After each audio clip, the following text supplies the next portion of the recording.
O dinheiro deveria ser fácil de roubar. Esse é quase o ponto dele. Durante a maior parte da história, a riqueza foi portátil por uma razão. Moedas cabem em bolsos. Ouro cabe em cofres. Papel cabe em malas. Dinheiro digital cabe em bancos de dados. Você nunca percebe o quanto é mais fácil mover o dinheiro. Mais fácil é negociá-lo, e mais fácil é escondê-lo, acumulá-lo, manipulá-lo ou fugir com ele. Todo o sistema financeiro sob o qual você já viveu assume silenciosamente essa troca. Liquidez compra eficiência. Eficiência convida ao risco. Mas em uma pequena ilha no Oceano Pacífico, as pessoas construíram um sistema que rejeitava essa lógica completamente.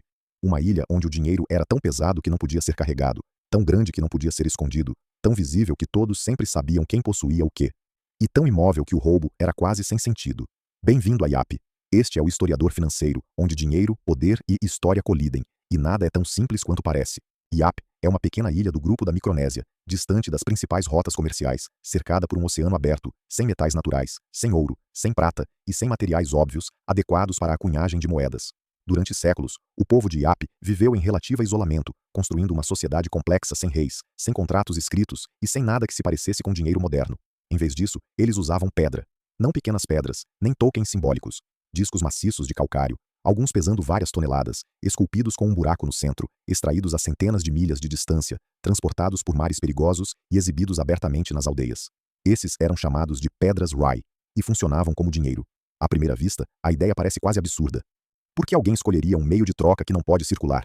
Por que construir riqueza a partir de algo que não pode ser movido? Por que aceitar um sistema onde as transações não envolvem transferência física?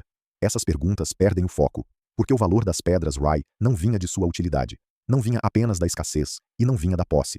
Na forma como as economias modernas entendem, as pedras Rai eram valiosas por causa do que representavam. Esforço, perigo, história e, acima de tudo, crença compartilhada. O calcário usado para criá-las não existia em IAP. Veio principalmente de Palau, uma ilha a centenas de milhas de distância. Adquirir uma pedra exigia organizar uma expedição, navegar em águas abertas em canoas frágeis, negociar com comunidades estrangeiras, extrair a pedra manualmente, esculpi-la e, em seguida, transportá-la de volta através do oceano. Pessoas morreram fazendo isso, canoas afundaram, tripulações se perderam, e quanto mais perigosa era a jornada, maior era o valor da pedra que sobreviveu. É aqui que aparece a primeira grande percepção. O valor não era atribuído ao final do processo, ele se acumulava ao longo da história.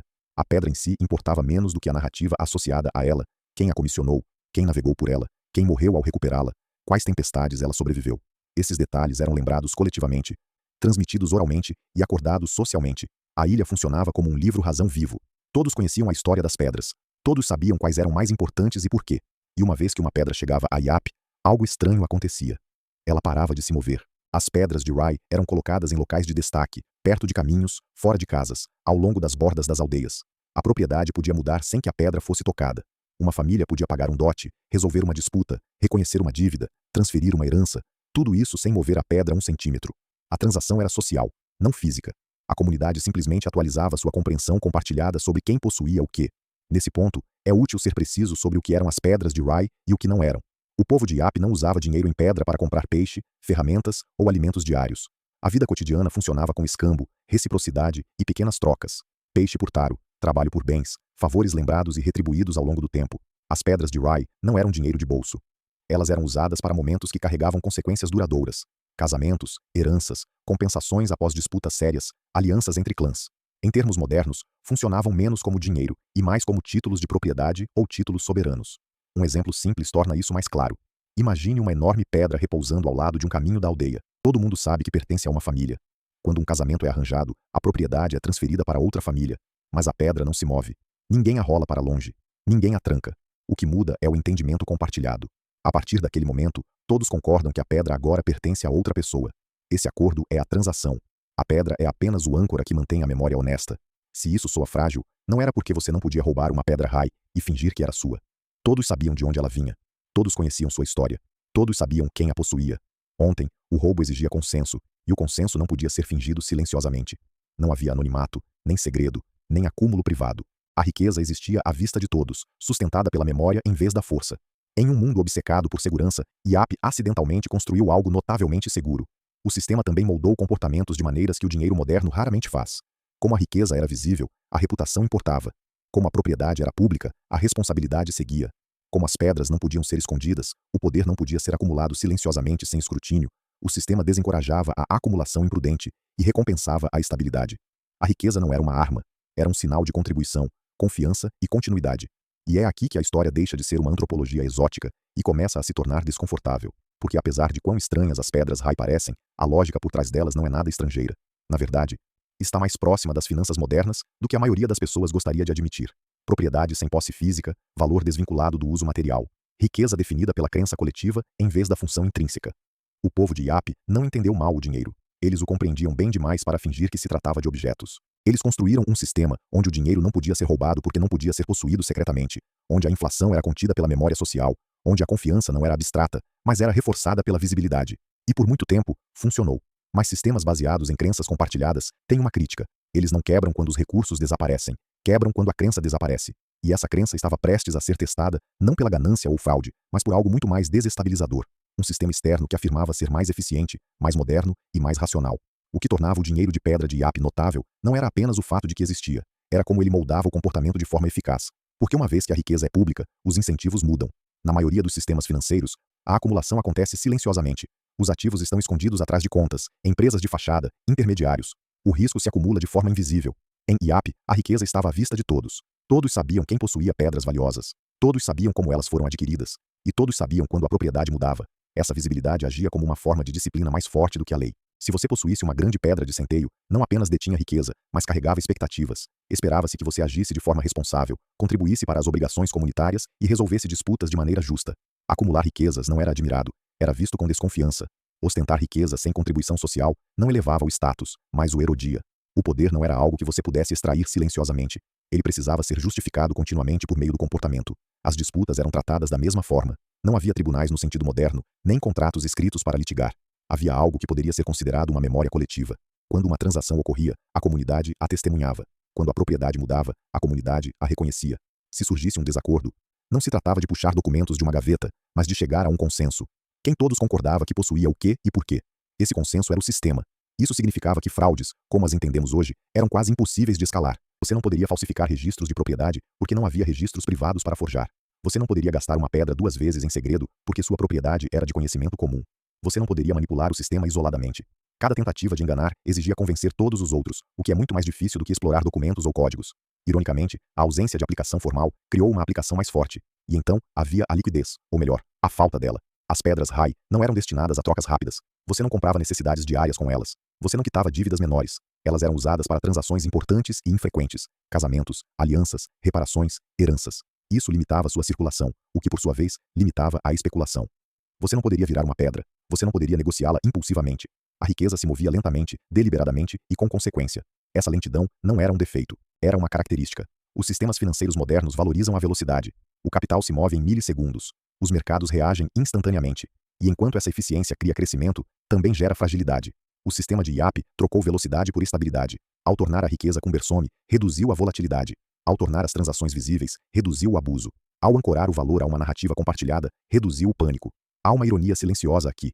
O povo de Iap construiu um sistema monetário sem escrita, sem aritmética, sem metal e sem autoridade centralizada, e ainda assim conseguiu resolver problemas com os quais os sistemas modernos lutam.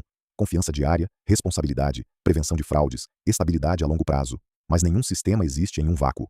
No final do século XIX e início do século XX, as potências coloniais europeias chegaram à Micronésia. Administradores alemães, seguidos mais tarde por autoridades japonesas e americanas, encontraram as pedras de Rai e tentaram compreendê-las através de uma perspectiva ocidental.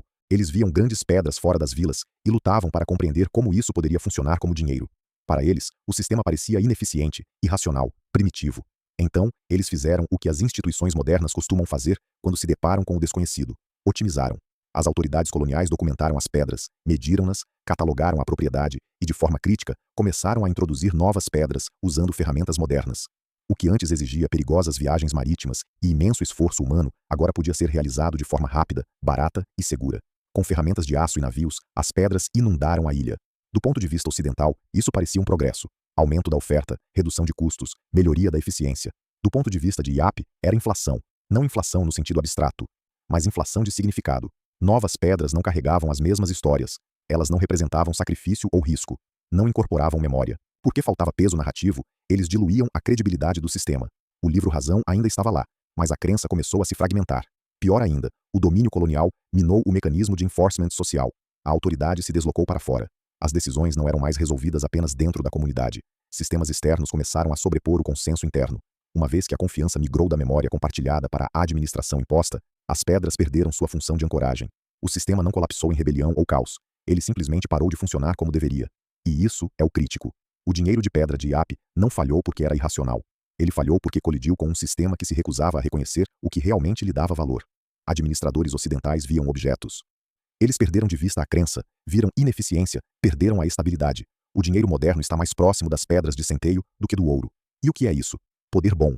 E ainda assim, raramente admitimos isso. Seu saldo bancário não é algo que você possui. É um número que todos concordam que existe. Títulos do governo não são garantidos por metal. Eles são garantidos pela confiança. O dinheiro digital não se move fisicamente. A propriedade é atualizada e os registros são mantidos. As transações são concluídas porque os sistemas as reconhecem, não porque os objetos trocam de mãos.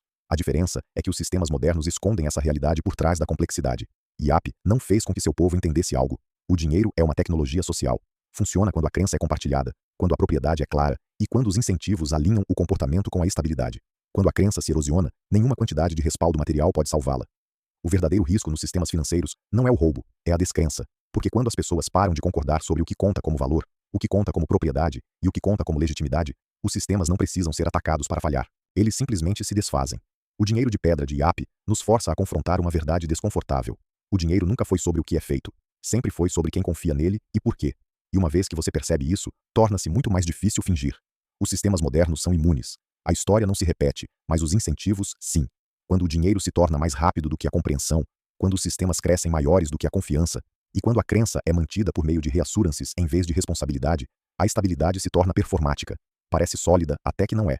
A lição que IAP deixa para trás não é nostálgica ou antimoderna, é estrutural. A liberdade financeira não vem da busca por melhores objetos de valor. Vem da compreensão dos sistemas que atribuem valor em primeiro lugar e do saber quando a crença está sendo esticada demais. O dinheiro sempre será pesado de uma forma ou de outra. Ou pesa sobre o sistema, ou pesa sobre as pessoas que não o entendem. Se isso te deu uma nova perspectiva, clique em inscrever-se. A história tem as respostas. Eu vou te mostrar onde procurar.